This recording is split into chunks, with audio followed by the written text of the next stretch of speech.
मानी गई आय deemed income. इसमें नंबर फर्स्ट है नगद साख या नगद जमा, कैश क्रेडिट बोलते हैं इसको, धारा 68 के अंतर्गत आता है। यह वह राशि है जो कि आपने नकली नामों से लिख दी है, अर्थात आपने कर बचाने के लिए नकली नामों का यूज कर लिया है, इसलिए वो क्या है, नगद साख और नगद जमा। ठीक, इसके बाद है अस्पष्ट व्यय एवं विनियोग। ऐसे विनियोग या व्यय जो कि स्पष्ट नहीं किए जा सके हैं, उन सबको इसके अंतर्गत लाया जाता है। यह धारा 69B एवं 69C के अंतर्गत आते हैं। अस्पष्ट धन, ऐसा धन जिसके बारे में कोई स्पष्टता नहीं है, वह धारा 69A के अंतर्गत आता है, इसे भी मानी गई आय माना जाता है।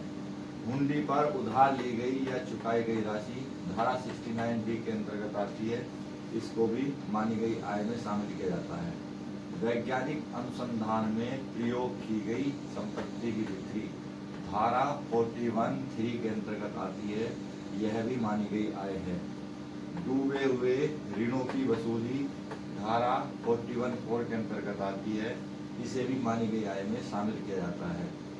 विशेष संचय का प्रयोग धारा 41(4)(a) के अंतर्गत आता है, यह भी मानी गई आय में शामिल है। मानी गई आय से हानियों की पूर्ति धारा 41(5) के अंतर्गत आती है, इसे भी मानी गई आय में शामिल किया जाता है। इसके बाद आता है आपका खातों का रखना, मेंटेनेंस ऑफ अकाउंट्स धारा 44(a). इसके अंतर्गत नंबर फर्स्ट है विशिष्ट पेशे। विशिष्ट पेशे वो पेशे होते हैं जिनमें किसी विशेष ज्ञान की आवश्यकता होती है, जैसे वकील, डॉक्टर, इंजीनियर आदि। इसमें नंबर फर्स्ट है यदि ऐसे व्यक्तियों की, ऐसे जो पेशा करते हैं, ऐसे पेशेवर व्यक्तियों की 3 वर्षों की आय का योग 1,50,000 रुपये से कम हो, तब उन्हें कोई पुस्तकें रखना अनिवार्य नहीं है। रख तो सकते हैं लेकिन वो अनिवार्य नहीं है।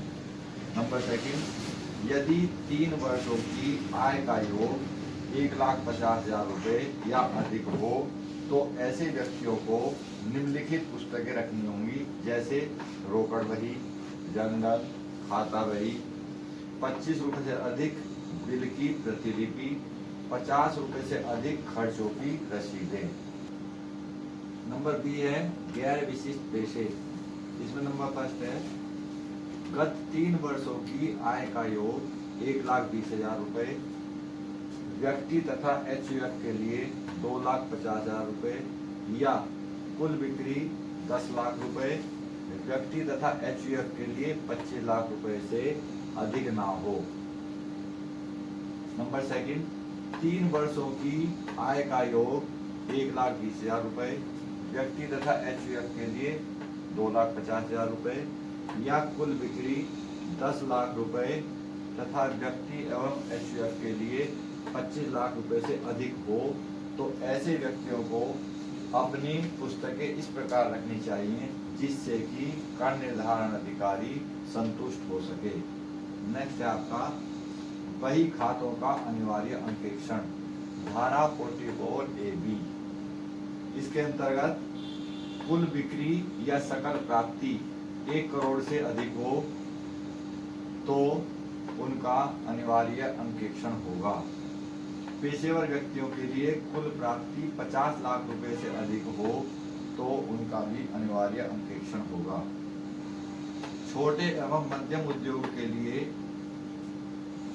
ऐसी सीमा 10 करोड़ रुपए है, जहां पर गत वर्ष में नकद में सभी प्राप्तियों का योग ऐसी प्राप्तियों के 5% से अधिक ना हो। नंबर सेकंड, गत वर्ष में नकद में सभी भुगतानों का योग ऐसे भुगतानों के 5% से अधिक ना हो। अनिवासी करदाता जो कि शिपिंग व्यवसाय करते हो, उनके लिए व्यवसाय का लाभ 7.5% के आधार पर गणित किया जाएगा। मतलब कैलकुलेशन उनकी कैसे होगी, 7.5% के आधार पर। इसी प्रकार जो अनिवासी करदाता हैं, जो खनिज तेलों की खोज में लगे हुए हैं, उनकी आय का निर्धारण 10% के आधार पर। वायुयान के संचालन के व्यवसाय धारा 44 BBA। इसके अंतर्गत आय की गणना 5% के आधार पर की जाएगी। टर्नकी शक्ति परियोजनाओं में सिविल निर्माण के कार्य धारा 44 BBB के अंतर्गत आय का निर्धारण 10% के आधार पर किया जाएगा।